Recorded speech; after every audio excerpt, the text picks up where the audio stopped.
Eu sou Hildegard Schneider e líder de Worldwide Wings. E aí vem o episódio 85 da minha série O Despertar da Noiva com o tema Rastreando o Êxodo por toda a Bíblia. Em 2016, meu livro didático em alemão, O Segundo Êxodo, foi publicado. E eu publiquei também alguns episódios sobre esse tema aqui no Despertar da Noiva, como os episódios 12, 13 e 14, O Deserto como Abrigo, o episódio 69, O Segundo Êxodo, o episódio 70, Preparando para o Segundo Êxodo, e na semana passada, o episódio A Qual Deserto Leva o Grande Êxodo. E sinto algo muito forte em mim que eu devo falar novamente sobre o Segundo Êxodo. Estou ciente de que muitos não sabem o que é o Segundo Êxodo. Não conheço nenhuma congregação que ensine sobre este assunto. E por que isso acontece? Muitas igrejas ensinam que o chamado Antigo Testamento não é mais válido para nós. Ou se ensinam, ainda não vivem de acordo com os ensinamentos de Yahvé. Por exemplo, eles não mantêm o Shabat ou as festas de Yahvé descritas em Levíticos 23. Também dizem que a congregação tomou o lugar de Israel. Com isso, eles não têm entendimento sobre as duas casas, a casa de Judá e a casa de Israel, e também não têm revelação dos planos de Yahvé para o fim dos dias com toda a casa de Israel. Como resultado, os irmãos não têm em mente este caminho escatológico do segundo grande êxodo prometido por Yahvé e, consequentemente, não se preparam, nem espiritualmente, nem fisicamente. E ao invés disso, eles são falsamente ensinados sobre um arrebatamento que poderia acontecer a qualquer momento. Se houvesse um arrebatamento pré- ou pós-tribulação, as profecias bíblicas sobre o segundo grande êxodo não seriam cumpridas. E a palavra de Yahvé é verdadeira. Ele conduzirá seu povo de volta à terra. Ele virá no fim da grande tribulação e nós encontraremos com ele nas nuvens. Veja também o episódio 8, o arrebatamento secreto. Ainda dá tempo para se preparar para o segundo grande êxodo. No entanto, apenas um remanescente se estabelecerá, e somente aqueles que têm essa esperança e conhecimento do êxodo partirão. Para termos uma troca, iniciei um grupo do Êxodo em uma rede social privada fundada por Eddie Chumney. Se você quiser participar, me envie um e-mail para office@worldwidewings.de. Lá você receberá todas as informações necessárias. O segundo Êxodo, no fim dos dias, é mencionado em quase todos os lugares da Bíblia, e eu gostaria de mostrá-lo um pouco isto. Começaremos com a palavra do filho pródigo, que curiosamente também é chamada de parábola dos dois filhos em traduções mais recentes. O filho mais novo exige sua herança de seu pai. Assim que recebe a herança, ele se muda e desperdiça o dinheiro no exterior. Sem dinheiro, ele trabalha como criador de porcos e passa tanta fome que se arrepende e anseia com tristeza para voltar à casa de seu pai. Ele resolve confessar seu pecado a seu pai e pedir-lhe um emprego como um humilde trabalhador diarista. Quando ele realmente volta para casa, o pai fica tão feliz com o retorno de seu filho que mal o deixa terminar e o acolhe imediatamente. Ele o veste e dá uma grande festa. Quando o filho mais velho, que serviu fielmente seu pai durante todo este tempo, reclama do comportamento de seu pai, o pai responde: Então lhe arrazoou o pai: Meu filho, tu sempre estás comigo, tudo o que possuo é igualmente teu. Lucas 15, 31, 32. Todos vocês não só conhecem esta trama, como a interpretação cristã desta parábola, na qual mostra a infinita graça do Pai Celestial para com um pecador penitente. E é verdade que existem vários níveis de interpretação, mas agora vamos olhar para o nível Zot, que é o nível escondido, não dito da parábola. Os dois filhos representam as duas casas. Assim como na parábola da ovelha perdida, Yeshua falou de outras ovelhas que não faziam parte do rebanho de Judá. Ainda tenho outras ovelhas que não são deste aprisco, as quais devo da mesma maneira trazer. Elas ouvirão minha voz, e haverá um só rebanho e um só pastor. João 10,16. É preciso entrar na história de Israel para entender por que o Pai Celestial agora tem 2 filhos. Ou como Yeshua também diz, que ele tem outras ovelhas. A nação de Israel, que consistia de 12 tribos, tornou-se um reino dividido após o reinado de Salomão. 10 tribos se rebelaram contra a ordem divina para estabelecer seu próprio reino ao norte de Jerusalém, com a cidade de Samaria como a nova capital. A partir de então, a Bíblia fala da casa de Judá, reino do sul de um lado, e do reino do norte, a casa de Israel, do outro.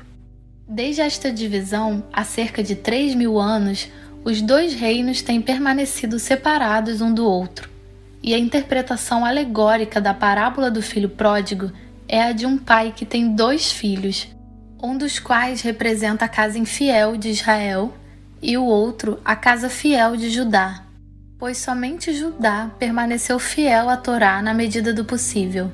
E há centenas de passagens bíblicas que comprovam a divisão de Israel em 2 reinos.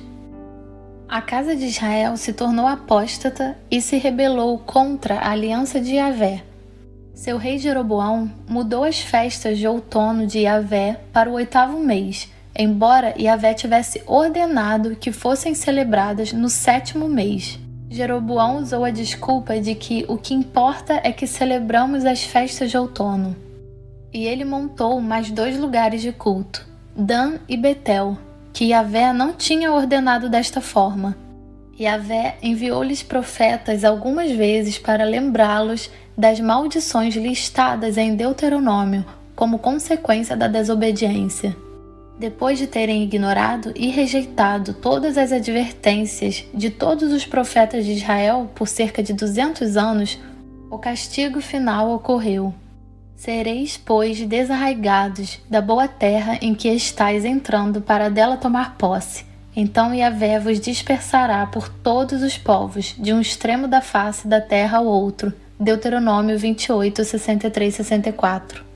A casa apóstata de Israel foi arrancada de sua terra pelos assírios, espalhadas entre as nações do mundo, e perdeu sua identidade ali. A casa perdida de Israel foi expulsa de sua pátria por causa de seu comportamento impuro e sagrado. E esta herança, ainda hoje, é encontrada em muitas igrejas que ensinam que os mandamentos de Yahvé estão ultrapassados e inválidos e foram pregados na cruz por Yeshua. Como, por exemplo, eles celebram um dia de descanso diferente do dia dado, o Shabat. Yeshua e o Pai eram um, e Yeshua disse: Não penseis que vim destruir a lei ou os profetas. Eu não vim para anular, mas para cumprir. Mateus 5,17. E que conexão existe entre o filho pródigo que teve um rebanho de porcos? Os porcos são impuros, e impuro significa profano. O filho pródigo escolheu o impuro ao invés do limpo, e o profano ao invés do santo. É por isso que a fome severa o atingiu, e ele se viu entre os porcos. Assim como a casa perdida de Israel, que foi expulsa de sua pátria por causa de seu comportamento impuro e profano, a herança disso ainda hoje é encontrada na maioria das igrejas. Veja esta linha que vai desde a casa apóstata de Israel até as igrejas de hoje. Como, por exemplo, eles introduziram outras festas e outro dia santo, com a desculpa de que o importante é santificarmos um dia da semana, ou que todos os dias são santos. A sentença para a casa de Israel já expirou, e é por isso que muitos também estão despertando de sua cegueira, retornando à sua identidade e fazendo techuvá, ou seja, arrependimento, e voltando aos ensinamentos do Pai.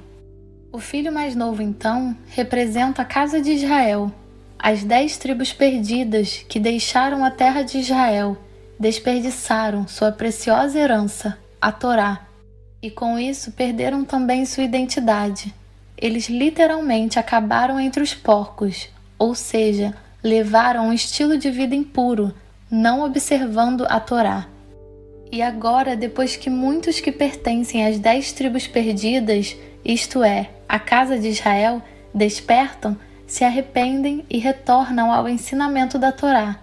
Eles são esperados pelo pai, mas o filho mais velho, a casa de Judá, não se regozija. Há muitos rabinos que realmente afirmam que a Torá não é para os crentes gentios.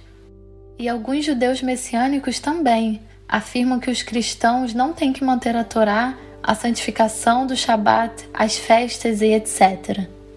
Isso se dá ao fato de que alguns judeus messiânicos, muitos até renomados mundialmente, que são grandes professores da Torá, não têm entendimento sobre as duas casas. Para eles, todos eles são judeus, embora as escrituras falem claramente sobre as duas casas. A parábola do filho pródigo fala claramente do retorno da casa de Israel. A casa do Pai é onde o Pai Celeste faz habitar seu nome e onde sua casa está e onde ela estará de novo.